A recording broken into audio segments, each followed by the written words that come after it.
The first fitment. Wow, that is like locked on too.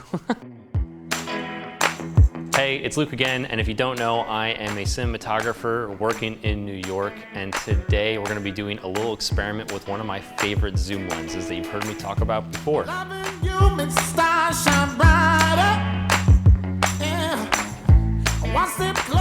All right, so today we're going to be working with my favorite vintage zoom lens that I've cinemodded in the past. You've heard me talk about it. It's the Canon FD 35-105. Yeah, when I talked about it in the past, I said I was using the earth adapter, which is what everyone else seems to be using. It's about $110 and has a little piece of glass in there that allows you to get infinity focus with the FD lens using it on an EF adapter. So let me show you what we're working with here. So this is it on my red Komodo setup. You can see I have a speed booster actually on the Komodo to get more of a full frame look. And then here is the earth adapter, which has that focus correction glass. Now I've been using this lens for the past 6 months or so like this, and it's been great. I've used it on a few projects.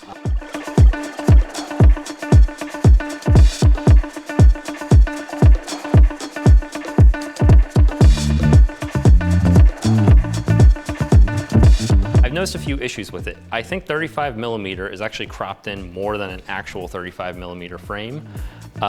The focus goes all over the place as I zoom in and out. I know it's not a Parfocal lens, but from what I read online, it's pretty close to one. And I've noticed that even though I'm at f3.5 on this, I've been losing a lot more light than like another lens at f3.5. So what we're going to do today is we're going to put a Simmod mount on it, and that's going to basically hard change this mount from FD to EF, which is going to be really cool and make this lens even more sturdy on the mount as well. So what we're going to do is I'm set up here. We have a couple of lights. We're in our new studio as well, which is very cool, and big things to come with that. Very big things. But we're in the new studio, and I'm gonna basically shoot a couple of plates of Nick, who's behind the camera right now, and show off what the lens actually looks like at different focal lengths and the Parfocal ability of it with the current adapter. Then we'll do the swap. I'll show you guys how we actually do it from the instructions with Simmod, and I'll show you a comparison before and after. And that's what we're gonna be doing today. Let's get to it. Just the lovely model. So we're gonna start off with the lens at 35mm. This is wide open right now. This is a 3.5/5.6 split on the lens, so about an f4. So you could see with the full frame adapter that you actually get some really decent separation even at a 4, which is really nice. So now I'm gonna zoom in. This is 105. The lens is just gorgeous. And all these settings, by the way, the f4, we're gonna keep that when we swap the lens, just so we can see how much extra light we're getting, hopefully. But now that we're zoomed in at 105mm, when I pull out, I lose focus. And I lose it quite drastically. It's just kind of in the middle. I don't know where it really is at that point. So refocus it up. Turns out we were a little front focused. Overhead.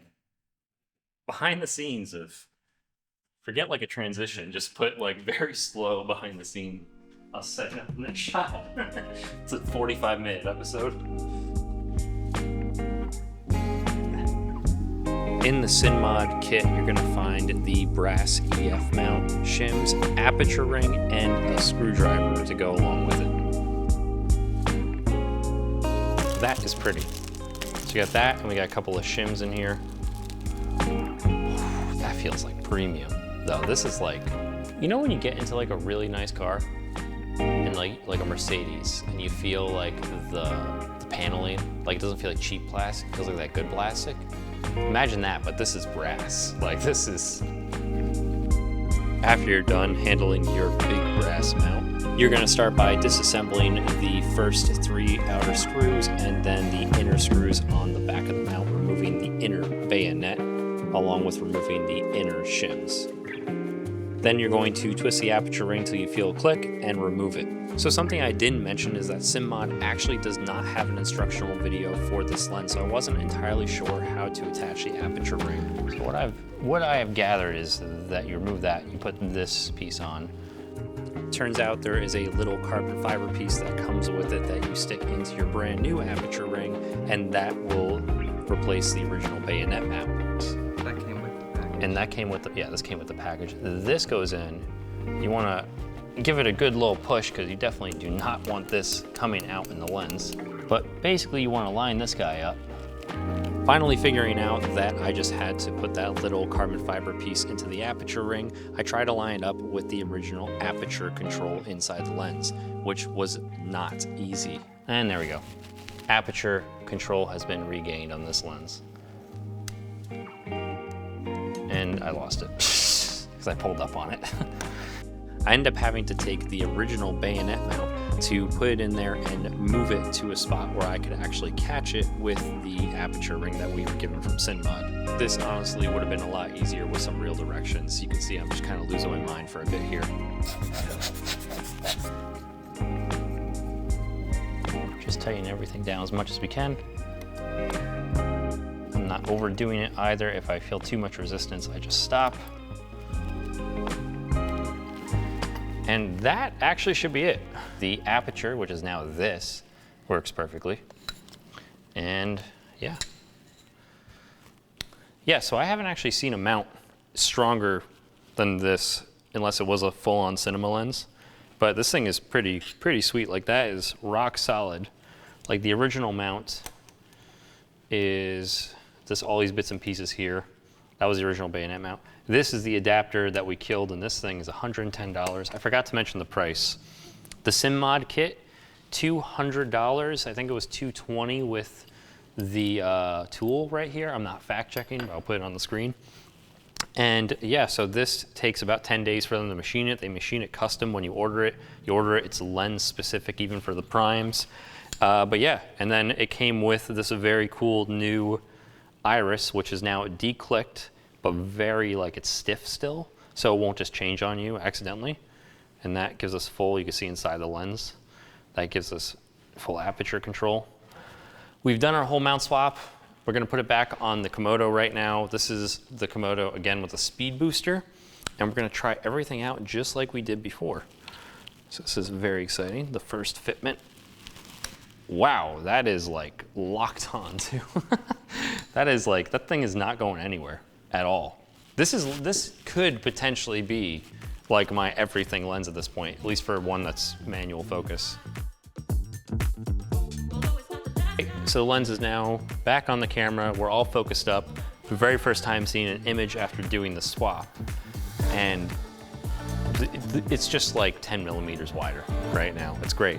And it's significantly brighter, as you can see, if you compare the A shot to the B shot. I mean, I'm not measuring it traditionally. I'm not entirely sure how to measure it traditionally, but it's like a stop and a half extra of light. Like this, I was losing a lot of light, and we have a speed booster inside of this thing. At 35 millimeters, there's even curvature on a C-stand, which was not in our shop before at 35 millimeters. So that's a win. That's Nick at 105 millimeters. So swapping the mount has accomplished the light loss. It's accomplished giving me more room on my frame. The next question is, did this actually give us a slightly more parfocal lens? And that's what we're trying. So I'm zoomed in 105 millimeters right now. I'm gonna zoom out, and what do we end up with? Oh my God, you end up with a parfocal lens. So you end up with a lens you could just zoom in, reframe, like refocus, and pretty much pull out. Like, this lens is now, I think, my favorite lens. It's a vintage zoom. It's geared, it has a macro mode, gets plenty of light, plenty of separation now, and it just works beautifully. This is a 40-year-old lens with a lot of character. This is now my favorite lens to be using on my Komodo and on my C70. I'm gonna do a lot of my work with this like I have for the last 6 months, and you know, I dealt with it. I dealt with the fact that it was a little darker. I dealt with the fact that it was a little tighter. And on the Red Komodo, I do use the drop-in filter adapter sometimes as well. So not having to use the speed booster to be able to get more light into it and to get a wider frame and still have a really beautiful lens while using drop-in filters is fantastic. This lens has breathed new life for me. I love seeing old vintage glass like this become even better than it was. You can't knock that the value of this lens is absolutely incredible. This is gonna be a constant and probably the first lens on my camera on every shoot now. This is crazy. Oh no! It never ends. It doesn't ever end. So you joined us on day 2. Because at the end of the day yesterday, as we were filming with the lens, doing a couple test shots, seeing how gorgeous it is, and I was saying how incredible it is and my new favorite lens, we have to take it apart again today.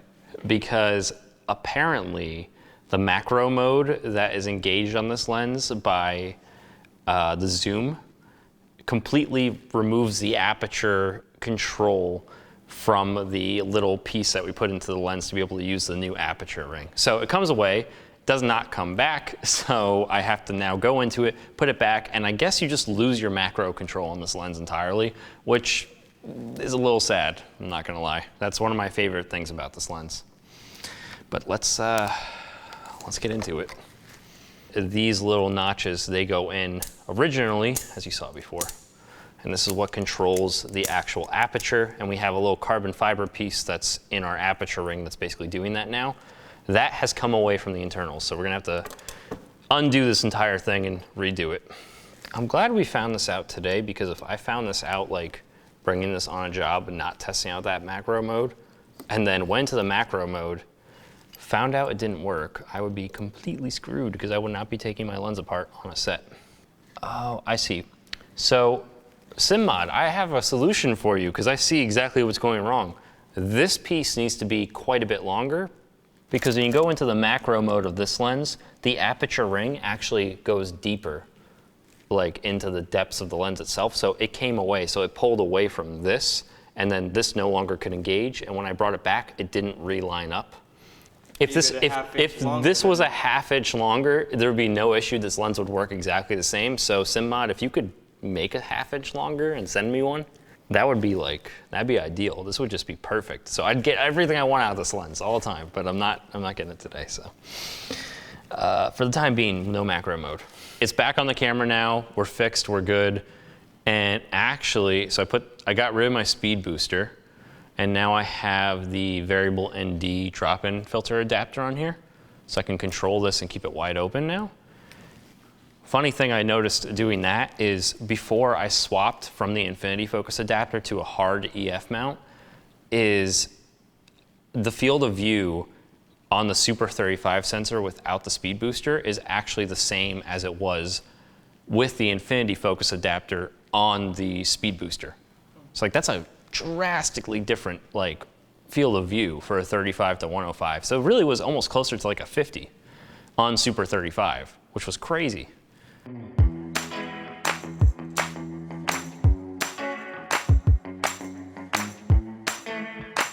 Thanks again for watching. Don't forget to like and subscribe if you like what you're seeing here. We have a lot more stuff coming to the channel in the coming weeks with weekly uploads or bi-weekly uploads depending on the professional work we're doing, and a lot of stuff happening in the studio, really big things. If you want to see a video on the 35 to 105 when I first got it, you can click over here, and if you want to watch the previous video, you can click over here.